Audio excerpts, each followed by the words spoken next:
NW Group inaugure une borne de recharge ultra rapide connectée sur une batterie géante. D'accord. Si l'idée peut surprendre au départ, c'est une solution plutôt logique pour s'assurer une charge rapide de nombreux véhicules électriques sans perturber le réseau déjà sous tension. L'utilisation d'une unité de stockage de batterie en grande capacité permet de lisser les pics lors de la charge rapide de plusieurs véhicules. Ouais, et puis ça permet de mettre des panneaux solaires, par exemple, et de stocker l'énergie dedans. Parce qu'il n'y a pas tous les jours des voitures électriques qui vont venir se recharger, je pense. Du moins dans un premier temps. Et quand les bornes ne sont pas utilisées, elles permettent de stocker l'énergie produite par le réseau national afin d'être opérationnelle dès que nécessaire. Ce type d'installation permet de venir soutenir le réseau en cas de besoin. Avec la station de recharge IE Charge de NW Group, il est possible de connecter simultanément jusqu'à 4 voitures électriques. La puissance maximale pour les voitures compatible est de 320 kW. Il est ainsi possible de récupérer environ 150 km d'autonomie en seulement 5 minutes de charge.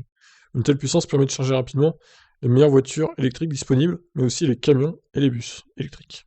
Pour éviter les pics de consommation déstabilisant le réseau électrique, l'entreprise a décidé d'interconnecter certaines bornes avec leur module de stockage d'énergie par batterie d'une capacité de 1 MWh. C'est un premier pas vers l'avenir électrique avec des infrastructures adaptées aux besoins réels.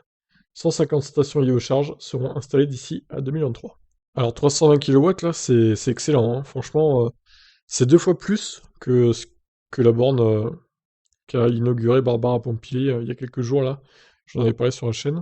Même principe, hein, c'était une borne avec une batterie tampon. Avec l'engouement pour les véhicules hybrides rechargeables et les voitures électriques depuis le printemps 2020, les failles du réseau de bornes sont encore plus pointées du doigt. Si la France fait pourtant partie des bons élèves, au rang européen avec plus de 43 000 bornes de recharge disponibles actuellement, seulement 2,5% de ces équipements sont des bornes rapides.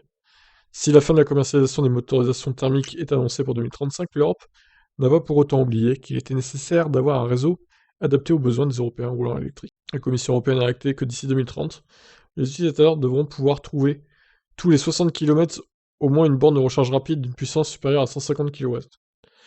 Tous les 60 km, c'est peu, je trouve. Enfin, c'est peu. Il faudrait que ce soit tous les 20 km, par exemple. Tous les 60, ouais, c'est un nombre pas terrible, hein. Bon, bah écoutez, j'espère que ça sera mieux que ça, hein. Tous les 20 ou 30, quoi, une borne rapide supérieure à 150. Ce serait le minimum syndical, hein. Tous les 60, c'est vraiment abusé, là.